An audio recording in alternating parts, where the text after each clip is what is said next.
ზესტაფონის ოლქში 4 ოქტომბერს თვითმმართველობის არჩევნები გაიმართება, სადაც მოქალაქეებს საშუალება ექნებათ საკუთარი არჩევანი 45 საარჩევნო უბანზე დააფიქსირონ. როგორც საოლქო საარჩევნო კომისიის თავმჯდომარე გიორგი კახნიაშვილი აცხადებს, ხმის მიცემა უმეტეს უბნებზე თანამედროვე ელექტრონული წესით განხორციელდება. კერძოდ, ელექტრონული სისტემა 43 ობიექტზე იმუშავებს, ხოლო 2 უბანი ტრადიციულ ბიულეტენით ხმის მიცემის ფორმატს შეინარჩუნებს. კომისიის ხელმძღვანელის თქმით, საარჩევნო პროცესის ორგანიზებისას განსაკუთრებული ყურადღება ექცევა იმ მოქალაქეებს, რომლებსაც ჯანმრთელობის მდგომარეობის გამო ფიზიკურად არ შეუძლიათ საარჩევნო უბნებზე მისვლა. საარჩევნო კოდექსით გათვალისწინებული წესების შესაბამისად, მათთვის უკვე მზადდება სპეციალური მექანიზმები, რაც საშუალებას მისცემს, რომ საკუთარი არჩევანი დაფიქსირება შეუფერხებლად შეძლონ. გიორგი კახნიაშვილის განცხადებით, საოლქო საარჩევნო კომისია ყველა დეტალს კომისიის მოთხოვნების მიხედვით ამზადებს და უზრუნველყოფს, რომ 4 ოქტომბრის არჩევნები შვიდ და ორგანიზებულ გარემოში ჩატარდეს. ზესტაფონის საარჩევნო ოლქში სულ შექმნილია 45 საარჩევნო უბანი, აქედან 43 უბანი არის ელექტრონული წესით, სადაც არჩევნები ელექტრონული ტექნოლოგიების გამოყენებით ჩატარდება, ხოლო 2 უბანი, ეს არის 28 და 29 როდინაულისა და ცხენთაროს უბნები, სადაც არჩევნები ჩატარდება ძველი, ანუ ტრადიციული მეთოდით, კანონის შესაბამისად. რაც შეეხება გადასატანის საარჩევნო ყუთში განცხადებების მიღებას, უკვე შეიძლება ამომრჩეველმა მიმართოს შესაბამის საუბნო საარჩევნო კომისიებს იმ ამომრჩევლებმა, რომელთა ჯანმრთელობის მდგომარეობა არ იძლევა უბანზე მისვლის საშუალებას და ჯანმრთელობის მდგომარეობის გამო ვერ ახერხებენ უბანზე მისვლას. აქედან გამომდინარე, შემდეგ საუბნო საარჩევნო კომისია იმსჯელებს იმ ამომრჩევლების შესახებ, რომლებსაც შეიყვანენ ან უარს ეთქვიან გადასატანის საარჩევნო ყუთის სიაში შეყვანაზე. კენჭისყრამდე 30 დღით ადრე, ანუ 4 სექტემბერს უკვე საუბნო საარჩევნო კომისიებმა დაიწყეს მუშაობა და შესაბამისად აქტიურ რეჟიმში დაიწყო უკვე საუბნო საარჩევნო კომისიებმა თავიანთი საქმიანობის განხორციელება.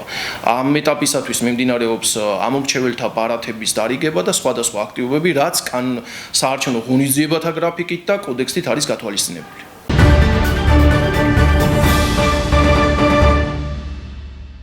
მეტალურგიული ქარხანა ჯორჯია მეტალი წარმატებული ქართული ინვესტიციის ნამდვილი მაგალითია. ამის შესახებ ქვეყნის პრემიერმა ზესტაფონში ჯორჯია მეტალის გახსნის ოფიციალურ ღონისძიებაზე განაცხადა.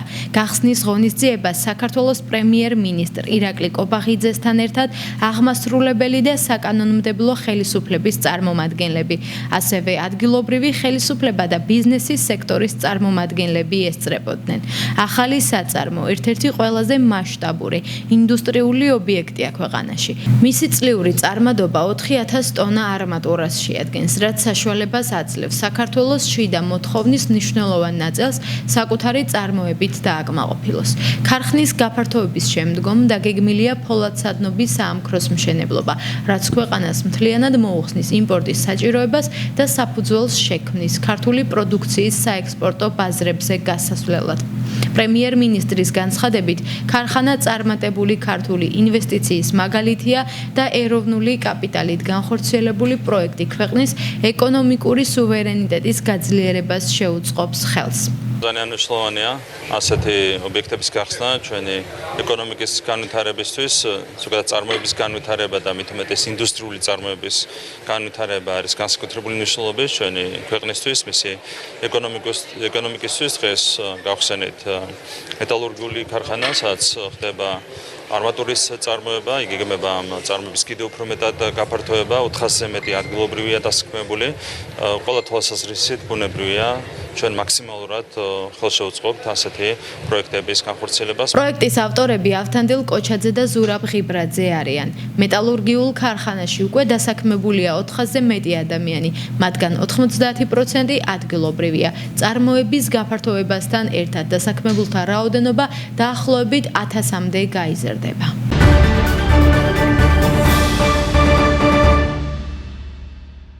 სოვრეთში მოსახლეობა სასმელი წყლის პრობლემის წინაშე დგას, განსაკუთრებით რთული ვითარებაა ზაფხულში გვალვების დროს, როცა წყლის მარაგი მნიშვნელოვნად იკლებს.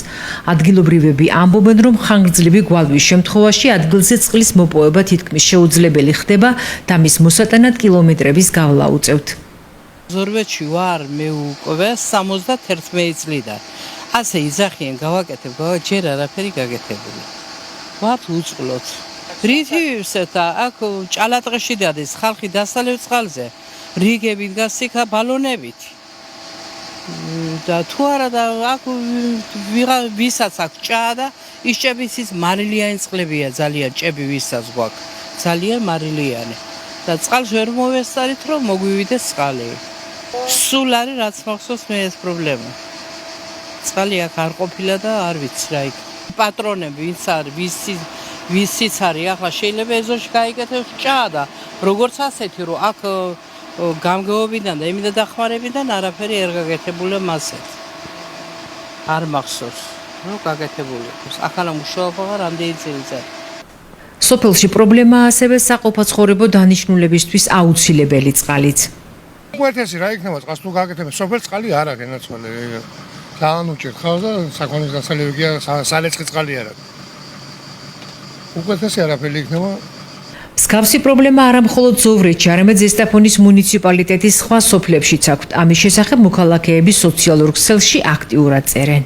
ზესტაფონი სოფელი კვალითი დასალევ წყლებს შორიდან ვეზიდებით იქაც რიგებში გვიწევს დგომა. სოფელი არ ვიცი, მაგრამ ქალაქ ზესტაფონში რომ წყლებია გრაფიკით არის წყალი, სირცხვილია. მეორე სვირი, კატასტროფა, ზაფხული წყლის გარეშე. ზესტაფონის რაიონის სოფელი ცხენთარო ჯანმრთელობის საფრთხეს წარმოადგენს ნამდვილად. მაგდენ სოფელს ვინ ჩამოთვლის? კითხვა პირიქით უნდა დაისვას. ვის არ აქვს წყლის პრობლემა? ამასობაში კი ინფრასტრუქტურის სამინისტროს გაერთიანებული წყალმომარაგების კომპანიამ სოფლებში წყალმომარაგების სისტემის მშენებლობის საპროექტო სამუშაოებზე ტენდერები გამოაცხადა, რომელიც 26 სოფლის წყალმომარაგებას გულისხმობს. სიაში 2 ზესტაფონის მუნიციპალიტეტის სოფელიც შედის, ზედა საქარა და ზოვრეთი. მეტი კონკრეტული ინფორმაცია კომპანიას ჯერჯერობით არ გაუვრცელებია. რაც შეეხება ქალაქ ზესტაფონში მიმდინარე სასმელი წყლის ქსელის მშენებლობას, ჩვენ ამის თაობაზე ინფორმაცია საქართველოს ინფრასტრუქტურის სამინისტროს ვთხოვეთ. შეტყობინებაზე გვიპასუხეს, რომ პროექტის დასრულება 2026 წლის გაზაფხულზეა დაგეგმილი. დამატებით დაუკავშირდით პროექტის მენეჯერს ლევან ალფაიძეს. გვეუბნება, რომ პროექტის გაჭიანურება მასში გარკვეულმა კორექტირებამ გამოიწვია და ირწმუნება, რომ წლის ბოლომდე სამივე რეზერვუარი გაიშვებს და ქალაქის მოსახლეობას წყალი 24 საათიანი გრაფიკით მიეწოდება. ჩემამდე სხვა პროექტის მენეჯერი, რომელმაც ეს სამუშაოები რაღაცები ჩაატარა და შემდეგ ლანჩხუთში გადავიდა ხა ის თემური. და შევცვალე მე რამე მოვედი დაახლოებით 1-5 წელია და მოვედი წები დაემატა პროექტი გარეთ შეიძლება სიტუაცია რომ დაემატა პროექტის გარეთ და ცოტა გაიწელა მაგრამ პრობლემა არ არის ამ წლის ბოლოსთვის სრულად ყველა სამივე რეზერვუარი გაიშვებს და სრულად დაიწვიტება ქსელი თელ ზესტაფონში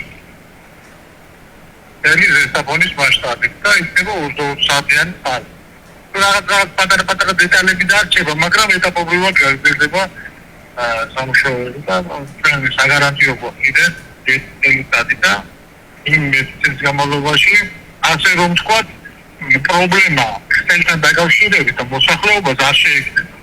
მაგრამ პატარა დეტალები გაგრძელდება რა. საგარანტიო მანამდე კი ქალაქის მოსახლეობისთვის წყლის გრაფიკით მიწოდება რჩება დღის წესრიგში. სოფლებში არსებული პრობლემის გადაჭრამდე კი წლები იქნება საჭირო.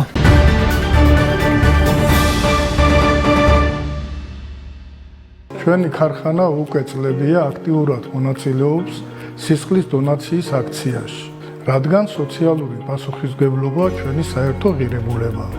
ეს არის ჩვენი გზა ვერტში დაუდგეთ იმ ბავშვებს, რომელსაც ყველაზე მეტად სჭირდება დახმარება. თითეული თანამშრომელის მონაწილეობა ნიშნავს იმედს და სიცოცხლეს მათთვის.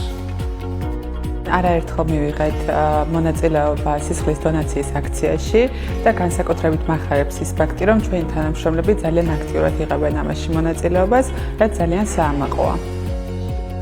კომპანია ჯორჯიან მანგანეზი ყოველთვის სად არის სიკეთის კეთებისთვის გვერდით გვიდგას ამ საქმეში. ყველაზე სასიხარულოა ის ამბავი, რომ თითოეულ აქციის მონაწილეს გააზრებული აქვს რამხელა სიკეთეს აკეთებენ და თავიანთი დაკარგული 10 წუთით ჩუქნიან თელ სიცოცხლეს პაციენტს, რომელიც ელოდება სისხლს.